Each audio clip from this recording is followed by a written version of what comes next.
With that, we do welcome you into the arena. It is still rocking. Karyn Bryant here with you alongside Alan Joban, Anthony Smith. My goodness, gentlemen, you know, I'm literally shaking.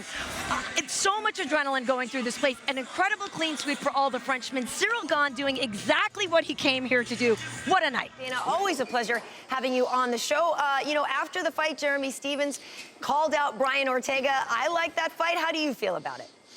Yeah, you know, we're looking at things right now for Ortega. In our special 30-minute weigh-in show, we're going to focus on the highlights from this morning's weigh-in, and we're going to bring you the important storylines going into tomorrow's fight. You talk about this being an illusion. You talk about wanting to be the best. There was a mythical figure named Tom Brady sitting octagon side tonight. I'm from Boston, so that's my guy, regardless of where he played afterwards. But how did that feel to you to be sitting there? You're fighting, you win this great fight. You got the GOAT sitting right there. You get to high-five him on the way out. That's pretty great. It's cool. So much fuss has been made about the heavyweight title challenger, Francis Ngannou.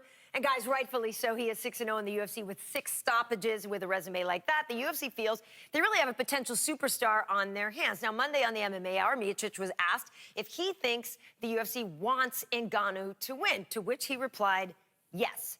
Kenny Florian, do you agree with this? This has been something of a passion project for you. So what drew you to the material? It felt original. Looking at the material, you had to know there was no halfway, right? You had to go all in. I know you're a huge fight fan. I know we've seen you at the UFC shows. I think that there is a real art to fighting.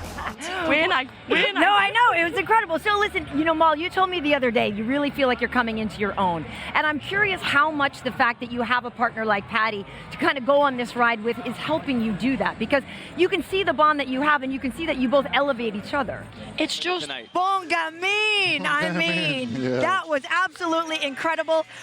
Congratulations, first and foremost. I know earlier in the week you compared this to Christmas or something. Yeah. How does it feel now to pick up a win like that? Like I said, in the cage, I got no word. Look at this. Welcome back to UFC Tonight. It's been almost 2 years since Mark Munoz last stepped into the octagon. The former NCAA wrestling champ boasts wins over the likes of Tim Boetsch, Chris Lieben, and Damian Maia, just to name a few. Now 40 years old and busy as ever coaching wrestling, the Filipino wrecking machine certainly left his mark on the UFC, but what he really holds dear is his mark of a man. They were throwing. Chris Cyborg has been the Invicta featherweight champion for some time, and she wanted to fight for the vacant title, but would not be ready until March. Cyborg took to Twitter after the news was announced, saying, "The worst part is I fought for the division. I didn't turn down a title fight. I asked for a March date. 10 years, no division, and no respect." I cannot wait for this fight to finally take place on Saturday. I am here with the former champ, TJ Dillashaw, just days before UFC 217. Have you been having a good fight week here in New York? Absolutely. It's been pretty easy. We are going to welcome in now the victorious Brian Ortega, T-City.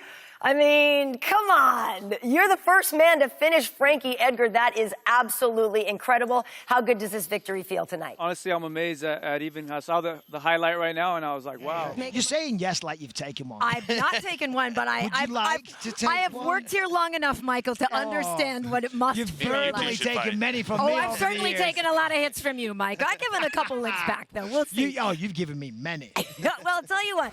Let's regroup and go back to our co-main event because, man.